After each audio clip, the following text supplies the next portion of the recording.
Greetings and welcome to Growth Hacking Secrets. I'm your host Mohammed Siddique from Atlanta, Georgia, and the co-author of New Success Secrets available on Amazon. On this episode, we have a special guest, Ryan Schachtner. Ryan is the CEO at A Must Win and the founder of Carolina Asset Management. He's not CEO of one company, he is the CEO of two companies. So we have a lot to learn from our guest. Please join me to give a warm welcome to our guest, Ryan. Ryan, welcome. Nice to be here. I appreciate you having me. Thank you. Let me start with this. Where were you? What happened? Who were you surrounded with that inspired you to do what you do today? So I was a baseball player and in college, and I had a career-ending injury my freshman year. And I was focused on baseball, not so much school, like many athletes, and got into the financial services business just kind of out of default, and ended up, having a lot of success in it. And I'm 22 years in that business. And last year also started a Must Win, which is the company that you mentioned. So really just kind of a happy accident with all of it, and have been fortunate to have some success in both. Wonderful, wonderful. What are the top three mistakes to avoid? So always thinking that you're the smartest person in the room and that you have to have an answer for everything immediately. I think people appreciate you taking time and having a thoughtful answer, not just giving a answer. And so they're good with, hey, give me a minute, or I'll get back with you within 24 hours to give you the right answer. I think taking things personal, people in business, if somebody says no to you, I mean, my business is built of no's, and I think with baseball is like that too. If you get a hits 3 out of 10 times, you're going to the Hall of Fame. So that means 7 out of 10 times you're facing failure. And so not taking things personal, and then just not being yourself. I think a lot of times in business, people try and put on some sort of persona and act, how they think they should act, instead of just being genuine. And a lot of times people will do business with you because of who you are, not who you're pretending to be. Hmm. Tell me more about your business is built on based on no. Tell me more. So a lot of times, you just have to embrace the no, right? We're not going to get yes all the time. And I think culturally now, our kids, my kids, they hear yes, they get trophies for everything, but that's not the reality of life. I mean, life, you're going to hear more no's than you're going to hear yeses. And so you have to have the proper context of how many yeses you should get. And if you have to understand, you're not going to get a yes every time. So you have to just embrace the fact that, hey, you're gonna have failures, and just because someone says no right now doesn't mean it's no forever. And you get over it and move on to the next task. Let's for next 20 seconds we do a role play. I say no to you, whatever you ask. What's how you answer it? So I would just say, hey, I appreciate. I know timing's not always right with what we're talking about. And I enjoyed meeting with you and getting to know you. I just appreciate continuing the relationship. And you never know, things may change down the road. And I'd like to be that person that you think of. Is that all right with you? Okay. What is your greatest failure story? What did you learn and how did you recover from it? So when we branched off with Carolina Asset Management, we branched off from a larger company, and we had a partnership with another company. And I think the reason I did that is I didn't have the confidence in myself to be able to lead and just take the reins and make things happen. I thought I needed a bigger partner. And so we took on a partner that was supposed to leave us alone and let us do our thing, but kept having more and more influence on it. And it affected how we grew the business, the type of business we did. And it ended up being a really bad situation, probably prevented some of the growth that we could have had naturally. And so we had to have a breakup of that, which, a breakup with anything can be messy. And, I think the biggest thing I learned from it is just believe in yourself. right? I think there's a lot of smart people in the world. And a lot of times we discount ourselves and our ability to do things. And I think really there's only a handful of like geniuses out there, right? If you look at other really wealthy or successful people, they're just people like you and I that got to work and made things happen. And they don't have some sort of, they're not geniuses. They're like us. And so it's really, the lesson is just believe in yourself and your ability to work through problems and that sort of thing. How did you recover from it? So we broke off, and we broke off, and we had 10 advisors that we kept with us, and from there we just grew. And going back to my, we were just genuine. We told the truth with employees that we were bringing on, and we've grown now to 20 some advisors in 5 different states. And so it was just learning that, hey, I can do this on my own. If I have the right team with the people that share the right values, then there's no reason why we can't do this.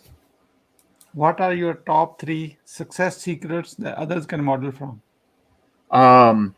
I'd say, not everyone is a genius. I think you have guys like Elon Musk or Bill Gates. I mean, those guys are just wicked smart, right? Like they're but that's maybe 1% or maybe 0.5% of the super successful people. So most people aren't smarter than you. They just made the decision to go all in and commit to whatever their craft is. And they've experienced success from there, and they learn more from their failures than anything else. The second would be business is 100% relationship based. People aren't necessarily going to do business with you because of what logo is on your business card. It's how you make them feel and how you get to know them. And that's more important than anything else.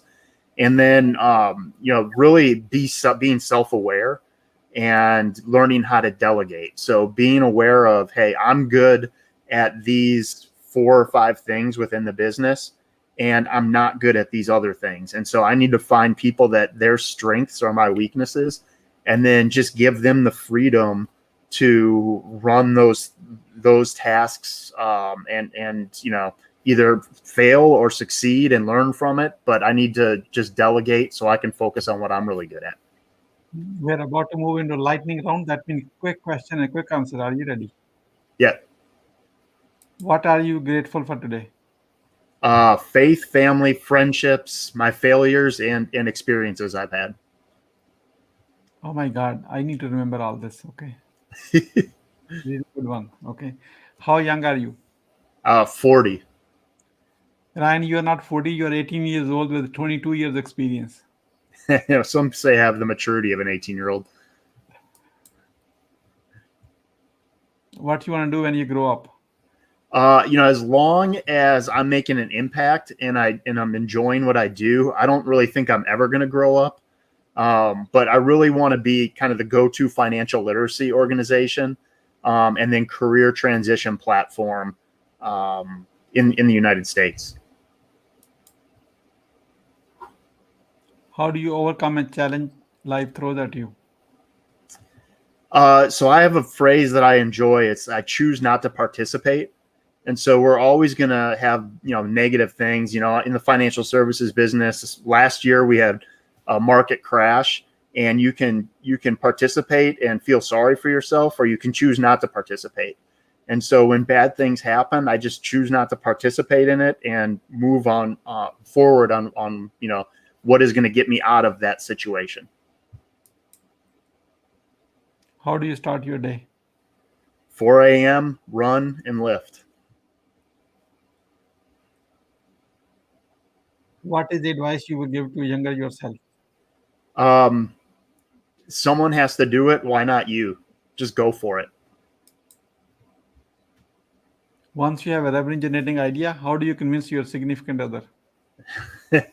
We are polar opposites. When they say opposites attract, so she's safety focused. I am entrepreneur, and those are competing personality types. And so she gets enough information, and as long as she knows that things are going to be the same at home, she gives me the freedom to kind of run with things. So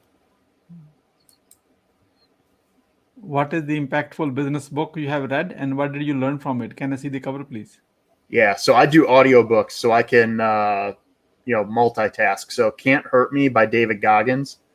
And I think the two things that I've taken away is if you've read the book, he comes from a really bad background and he has overcome this and become extremely successful. He used the military to get there, but so the lesson was really, hey, it doesn't really matter where you came from and what your situation is. It's what you choose to make of it, and how you process it and move forward. And then the second thing is whenever we think that our body tells us we've given enough and we've given all we got, your body's really only given you 40% of what you're capable of. So we have 60% left that we can give, and we have to get through the mental blocks that we have in order to access that. I understand that you are author of a book yourself. We like to see the cover of your book and why someone should read it and what they will get from that. What's the benefit of reading your book?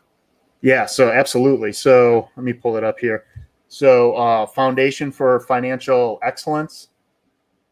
And really what this is a financial literacy book for collegiate athletes, high school athletes, and then professional athletes. And really what we're trying to do is teach the absolute basics. We're not giving stock tips. We're not doing any of that. We're teaching the financial basics that kids just aren't getting in school. And we do that, and we make it easy to understand by translating into the language of sports. So we use whatever the concept is. We have an analogy that relates to sports, and then we give the game plan to execute and make things, get things right and make it happen properly immediately. Why being impactful is important to you? It's just easier to sleep at night when you know you're doing good things and you're making an impact. And so, over time, you just get into you'd rather have a good legacy than and some of the other stuff doesn't matter as much. So, Who is your living mentor and what's the impact? so a lot of people wouldn't believe this, but I'm extremely introverted, and so I look from afar. But there's some people that I really emulate and I try to be like. So one is Inky Johnson. He was a football player at the University of Tennessee. Bad injury, but he is an inspirational speaker right now. I like how he lives his life and the message he brings. And then Eric Thomas, who again another guy that came from nothing. From up in Michigan and has built, he's more of a motivational entrepreneur, that sort of thing. But I try and emulate those guys. What do you want to be remembered for? Making finance easy and simple to understand. And through that, changing some of the generational, poverty that is, out there. So getting people and breaking them out of that financial trap that they find themselves in. Who is your ideal client? For a must win, we're talking to, athletic departments, college athletic departments, high school athletic departments, and then a lot of some of the professional players associations and teams, talking to them. So How can we support you? buy the book and any introductions to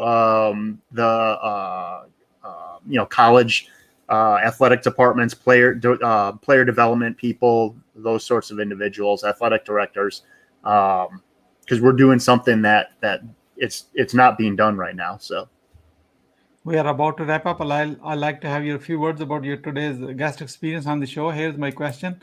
What would you say about your today's guest experience on the show? it was good. It was rapid fires. I like it. What would you say as a final word? I'd say, life is what you make of it. And so if you have an idea, go for it, because the regret is worse than failure. I'd rather try something and fail at it than wonder, hey, what if I would have done this? So Thank you so much, Ryan, for sharing your wisdom with us today. On the behalf of Growth Hacking Secrets community and our entire team, we really appreciate you. This is yes, sir. Mohammed Siddique signing off from Atlanta, Georgia. Until the next episode, all good wishes.